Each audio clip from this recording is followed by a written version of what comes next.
আসসালামু আলাইকুম রহমতুল্লাহি ওবরকাতুহু। সম্মানিত দর্শক, বর্তমান অন্তর্বর্তীকালীন সরকার পথ হারিয়ে ফেলেছে। এই কথা যদি বলি, ভুল বলা হবে। আমার কাছে মনে হচ্ছে যে তারা এখন পর্যন্ত কোন পথে যাবে সেই পথটি খুঁজে পায়নি। হারানোর প্রসঙ্গ তখনই আসে যখন আপনার হাতে কোনো কিছু থাকে। আপনি ঢাকা চট্টগ্রামের হাইওয়েতে আছেন, একটা পথের মধ্যে আছেন, চট্টগ্রামে যাচ্ছেন। তো কোনো কারণে আপনি কুয়াশার মধ্যে পড়েন বা অন্য যেকোনো কারণে পড়েন, আপনি যেকোনো একটা হাইওয়ে বাদ দিয়ে আশেপাশের একটা মানে রাস্তায় আপনি ঢুকে পড়লেন।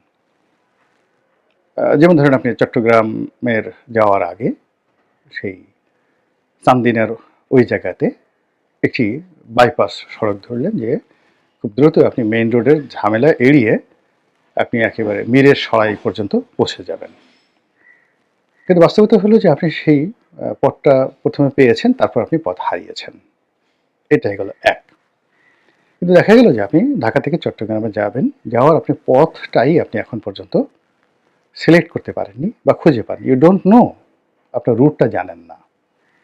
এবং এটি যদি আপনি বিমানে থাকেন, বিমানের রুটটা আরও কঠিন। যদি সাগরে যান, সাগরের রুটটা আরও কঠিন।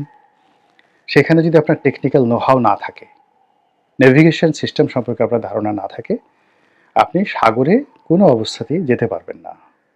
অ্যাকর্ডিংলি মহাকাশে আপনি যখন আকাশে উড়লেন, আকাশে আপনাকে পুরো একটা নেভিগেশন সিস্টেম, আপনি ঢাকা থেকে দিল্লি যাবেন কিংবা ঢাকা থেকে লন্ডন যাবেন, ওটা আকাশের একটা সেই রুট রয়েছে এরোপ্লেন। সেই রুটটি আপনাকে আগে পেতে হবে, তারপর আপনি হারিয়ে যাবেন। তার আগে আপনি হারাতে পারবেন, আগে পেতে হবে। তো সরকার তার যে গতিপথ, সেই গতিপথ আমার কাছে মনে হচ্ছে এখনো পায়নি। তারা যেদিন ক্ষমতায় এলেন, তারা কেউ ভাবেননি যে তারা ক্ষমতায় আসবেন। নান অফ দেম, ইনক্লুডিং এই যে যারা সমন্বয়ক হিসেবে ৩ জন আছেন, তারা কখনোই ৫ই আগস্ট তারিখ পর্যন্ত ৬ তারিখে পর্যন্ত ভাববেননি যে তারা নিজেরা সরকারে আসবেন বা অন্যান্য যারা এসছে তাদের মধ্যে এই অ্যাম্বিশন ছিল না। ২ নম্বর হলো তারা ক্ষমতায় বসার পর তাদের যে 90 ডেজ কর্মপ্ল্যান, প্রথম ৯০ দিনে তারা কী করবেন, এই ব্যাপারে যেহেতু তাদের কারোই কোনো অভিজ্ঞতা ছিল না, তারা প্রথম ৩০ দিন, দ্বিতীয় ৩০ দিন, পরবর্তী ৩০ দিন, 90 ডেজের একটা মাস্টার প্ল্যান থাকে। এটা তারা করতে পারেনি। ফলে কি হলো, তারা তাদের যে গতিপথ, তাদের যে ডেস্টিনেশন, সেই ডেস্টিনেশনটি তারা ছেড়ে দিয়েছে দৈনিক আবহাওয়ার উপর। আজকে সকালে যেভাবে সূর্যোদয় হয়েছে, আকাশের অবস্থা যেমন, বাতাসের অবস্থা যেমন, ওটার উপর নির্ভর করে তারা ২৪ ঘন্টার জন্য, মানে দিনটি কী করে পার করা যায়, এইভাবে এখন পর্যন্ত তারা চলছে। তারা আগামীকাল কিভাবে চলবে, ১ মাস পরে কী হবে, ওটা হচ্ছে না। আজকের দিনে যা কিছু ঘটছে ওটার প্রেক্ষিতে তারা সিদ্ধান্ত নিচ্ছে। যেমন ধরুন, শাহবাগে একদল চিকিৎসক আন্দোলন করছে। এটি তারা গতকাল চিন্তা করেনি যেটা তাদের হতে পারে। তাদের কোনো গোয়েন্দা রিপোর্ট থেকে শুরু করে তাদের কোনো মাস্টার প্ল্যান নেই। কিংবা ধরুন, যেদিন আনসার বিদ্রোহ হলো, আনসারেরা সচিবালয়ে ঢুকে পড়লো, তার আগের দিন তারা জানতে পারেনি, চিন্তাও করেনি। এরপর যখন আনসাররা ঢুকলো, তখন তারা সিদ্ধান্ত নিতে পারেনি যে এটা কি মিলিটারি দিয়ে তারা এটা মীমাংসা করবে, না সমন্বয়কদের দিয়ে করবে। এবং তারা সিদ্ধান্ত না নিয়ে বসে থাকলো, এবং সমন্বয়ক যারা আছে তারা এই সিদ্ধান্ত নিল। তো এভাবে প্রায় প্রতিদিনই তারা যে সিদ্ধান্ত নিচ্ছেন, এটি হলো সকালবেলা উঠে যেভাবে পরিবেশ পরিস্থিতি তৈরি হচ্ছে, ওই দিন ডে টু ডে ওয়ার্ক তারা করছেন। কিন্তু এখনো পর্যন্ত টিল টুডে, আমি আজকের দিন পর্যন্ত ভিডিও করছি, আমি আমার ক্ষুদ্র যে অভিজ্ঞতা, সেই অভিজ্ঞতা দিয়ে কোনো সরকারি কর্মকর্তা, তারপর যারা এই মুহূর্তে রাজনৈতিক ব্যক্তিবর্গ রয়েছেন ক্ষমতার বাইরে, আর ক্ষমতার মধ্যে যারা রয়েছেন উপদেষ্টা ও রাজনৈতিক ব্যক্তিত্ব, তাদের মধ্যে একটা সার্কেল অ্যান্ড কমিউনিকেশন আমি দেখিনি। প্রায় সবাই প্রতিদিনের পরিবেশ পরিস্থিতি অনুযায়ী কথাবার্তা বলছেন। এর ফলে কি হলো, সরকার ভীষণ রকম অস্থির, ভীষণ রকম ভীত সন্ত্রস্ত, এবং তারা কতটা ভয়ে কম্পমান তার একটা উদাহরণ দিই। আমাদের এই যে সামাজিক মাধ্যমগুলোতে বিশেষ করে আওয়ামী লীগের যারা লোকজন রয়েছে, তারা এখন প্রায় প্রতিদিনই একটা গুজবের কারখানা তৈরি করছে। কি গুজব? অমুক উপদেষ্টাকে খুঁজে পাওয়া যাচ্ছে না, অমুক উপদেষ্টার পাসপোর্ট আটক করা হয়েছে, অমুক সমন্বয়কে ক্যান্টনমেন্টে ধরে নিয়ে যাওয়া হয়েছে। এবং এই ধরনের গুজব যে কোনো লোকই, সেটা ফেসবুক পোস্ট করুক বা একটা কোনো মতে মিথ্যা ভিডিও তৈরি করে 1-2 মিনিটের একটা টিকটক করে সে ছেড়ে দিল, কোটি কোটি লোক এটার পিছনে ঘুরছে। এই যে অস্থিরতা, মানে কান চিলে নিয়ে গেছে। তো সেই বিখ্যাত শামসুর রহমানের যে বিখ্যাত কবিতা, এখন চিলের পিছনে আমি ছুটছি, কিন্তু একবার আমি দেখছি না যে আমি কানটা আমার আছে কিনা। তো এই যে গুজব, সেই গুজবের মধ্যে ডক্টর মোহাম্মদ ইউনূস থেকে শুরু করে হাসনাত, সার্জিস, তাদের নাম যেভাবে আসছে, নাগরিক কমিটির ওদের নাম আসছে, এনে প্রতিদিনই একটা একটা করে গুজব ছড়িয়ে পড়ছে। এবং সেই গুজব এতটা ভয়ঙ্কর, যেমন দেখা গেল সরকারের কোনো উপদেষ্টাকে 2 দিন আমরা দেখতে পাচ্ছি না, বলা হলো তিনি পদত্যাগ করেছেন, তাকে আটকে রাখা হয়েছে, তাকে পাওয়া যাচ্ছে না। ডক্টর মোহাম্মদ ইউনূস সুইজারল্যান্ডে গিয়েছেন, তো তিনি আসবেন কি আসবেন না, তারপর তিনি কি করবেন, তিনি পদত্যাগপত্র পাঠিয়ে দিয়েছেন। নানা রকম, মানে যাকে বলা হয় গুজবের একটা কারখানা সোশ্যাল মিডিয়াতে যে চলছে, সেই কারখানার সঙ্গে পাল্লা দিয়ে সরকারের যারা কর্তা ব্যক্তি তারাও রেসপন্ড করছে। যেমন ধরুন ডক্টর আসিফ নজরুলের মতো মানুষ, যাকে বলা হয় ডিফ্যাক্টো প্রধানমন্ত্রী।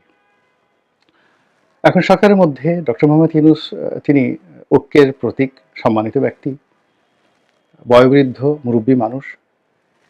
তিনি মূলত নিজে উদ্যোগী হয়ে কোনো কিছু করছেন না, কিন্তু সরকারের তারপরে যদি কেউ ডিফ্যাক্টো হিসেবে কাজ করে, সবচেয়ে অ্যাক্টিভ এবং সবচেয়ে ইফেক্টিভ, অ্যাক্টিভ অ্যান্ড ইফেক্টিভ, তিনি ডক্টর আসিফ নজরুল।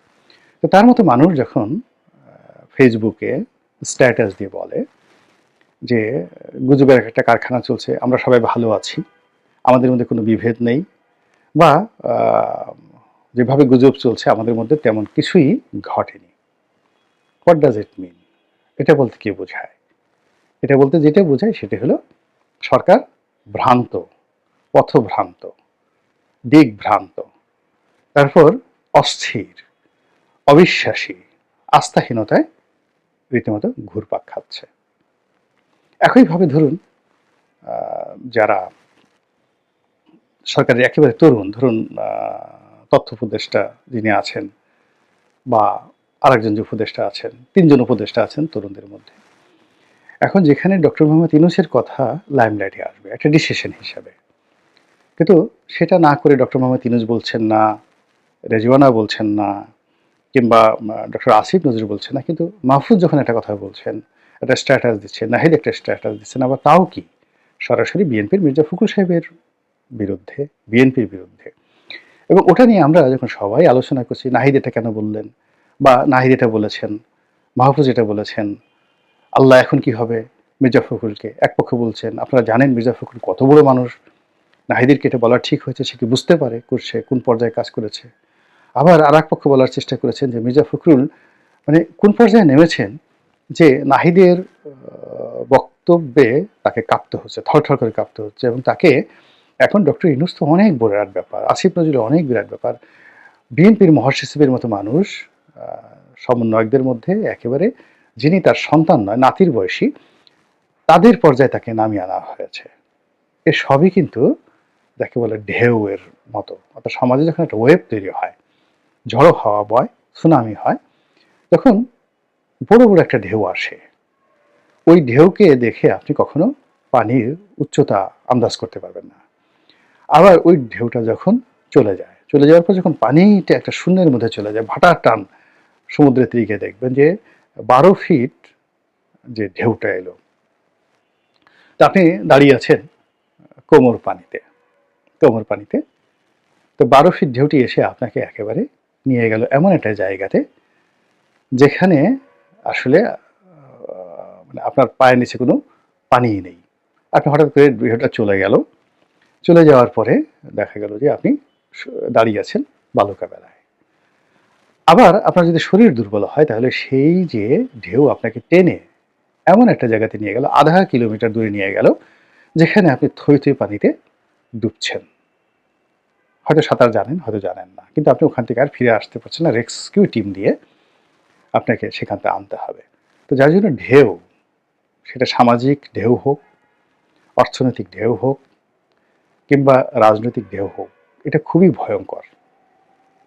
সমুদ্রের তীরের যে ঢেউ, বড় বড় ঢেউ, সাঁতার না জানা মানুষের জন্য যেমনি ভয়ঙ্কর, আবার আপনি খুব সাঁতার জানেন কিন্তু ভাটার টান, সুনামি শুরু হয়েছে, ঝড় বৃষ্টি শুরু হয়েছে, 10 নম্বর বিপদ সংকেত। ওই সময়ের যে ঢেউ, ওগুলো শুধু আপনার জন্য নয়, টাইটানিক জাহাজের জন্য কিন্তু ভয়ঙ্কর। যার জন্য ঢেউয়ের মোকাবেলা করাটা বুদ্ধিমানের কাজ না। আমাদের এই পুরো সমাজে এখন ঢেউ শুরু হয়ে গেছে। ফলে আমি কোনো অবস্থাতেই বা আপনি কোনো অবস্থাতেই পানির যে লেভেলটা, সেই লেভেলটা কোন পর্যায়ে রয়েছে, গভীরতাটা কোন পর্যায়ে রয়েছে, এবং আমি কোথায় দাঁড়িয়ে আছি, আমার উপরে কয়টা ঢেউ আসছে, চারিদিকে কয়টা ঢেউ আছে, আমরা কোনো কিছু টের পাচ্ছি না। এই যে অস্থিরতা, এই যে দিকভ্রান্তি, এই যে ভুল এবং ভ্রান্তি, এটি সরকারকে অক্টোপাসের মতো, যাকে বলা হয়, ঘেরাও করে আছে। এবং সেই ঘেরাওয়ের কারণে কি হলো, আমরা বলছি সরকার পথ হারিয়েছেন, আসলে সরকার পথ তো পানে নাই, বরং তারা এখন পথ যে খুঁজবেন, সেই খোঁজার মতো তার যে দৃষ্টিশক্তির দরকার, দিবালোক দরকার, দিনের আলো দরকার, কিংবা এই পথ খুঁজে পাওয়ার জন্য তাদের যে সিক্স সেন্স দরকার, এর পুরোটাই এখন প্রতিকূলে চলে গেছে। আর এই কারণে আমরা সবাই, পুরো জাতি, এমন একটা জাহাজে বা নৌকাতে বসে আছি যেখানে মাঝির হাতে দাঁড় নেই, মাল্লার হাতে দাঁড় নেই, মাঝির হাতে পিছনের যে, যেটিকে বলা হয় হাল, যিনি মাঝি তিনি হাল ধরেন, মাঝির হাতে হাল নেই। আর নৌকাটি যে কোথায় আছে, গভীর সমুদ্রে, মহিষপানে, নাকি তীরে, তাও আমরা জানি না। আমরা আল্লাহর ওয়াস্তে জীবনের যে নৌকা, এটা ভাসিয়ে দিয়েছি। সময় বলতে পারবে যে কোন তীরে গিয়ে আমরা পৌঁছাই। আল্লাহ আমাদের সবাইকে হেদায়েত দান করুন এবং হেফাজত করুন। আসসালামু আলাইকুম ওয়া রাহমাতুল্লাহি ওয়া বারাকাতুহু।